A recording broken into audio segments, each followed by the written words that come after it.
a few blocks from there. "Yes, sir," she said. When the man finished calling out names, he yanked up the factory door to reveal a pickup truck parked by a dumpster.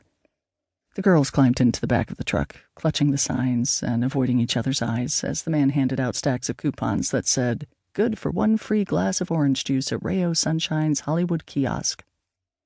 "As you hand out the coupons, say our slogan, 'Have a glass of sunshine on us,'" the man said. "During your shift, we ask that you stay put. Don't leave your stations. We'll drop you off and pick you up from your post." Sandra shot him a look. The whole point of this job was to get close to a movie studio. Wherever the orange juice people stationed her to hand out coupons, she planned to adjust her position so that she was in front of a studio or casting office. That way, she was upping her chances of being discovered and getting paid for it at the same time. Now, this man, what was his name?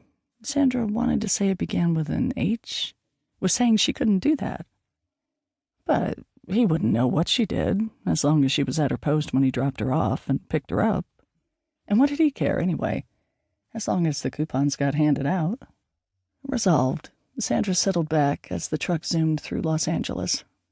The broad streets were lined with purple jacarandas and seemed to extend to the ocean. On either side of the road, movie theaters rose like Art Deco castles between construction projects. It was heartening to see signs of prosperity after the soup lines of San Francisco. She'd been smart to move here.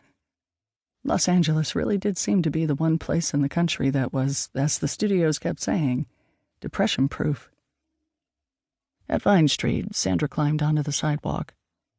As the truck pulled away, a guy with a mustache came toward her, his eyes trained on her body. She remembered the skimpiness of the dress, which was shorter than some of her slips, and pulled the sign over her head before thrusting a coupon at the man. "Have a glass of sunshine on us," she said. He tipped his hat and moved on. Sandra adjusted the sign and took in her surroundings.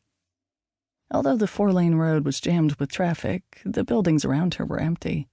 The only thing to look at was a pharmacy across the street, which had an ad for gum in the window. A woman with gypsy-like hair was hugging a basket of oranges and pineapples. Behind her, miniature fruit trees stretched into a cinematic sunset. "The taste of California in a gum," it said. Sandra made a face and turned her back to the ad, as if that was any kind of advertisement for a California product. The state needed to move beyond such provincial images. She certainly intended to put such things behind her for good.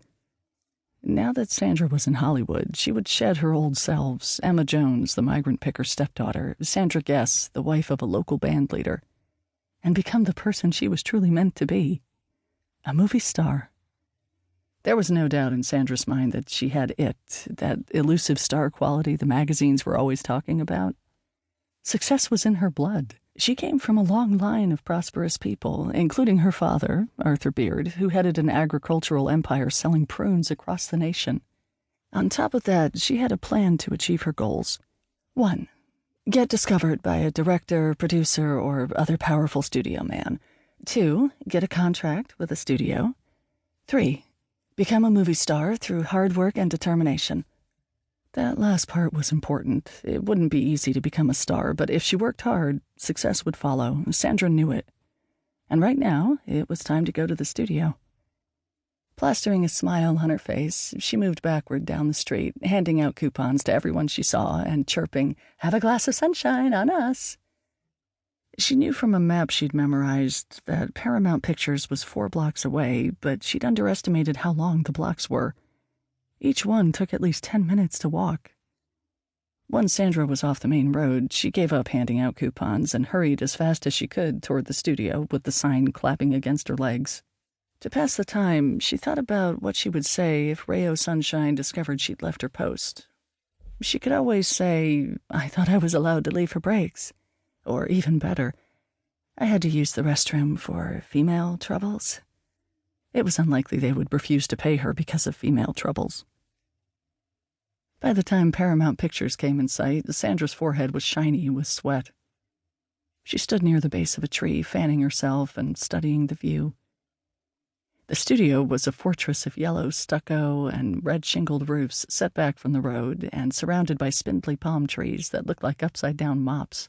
The way in was through a lacy wrought-iron gate. A guard at a window.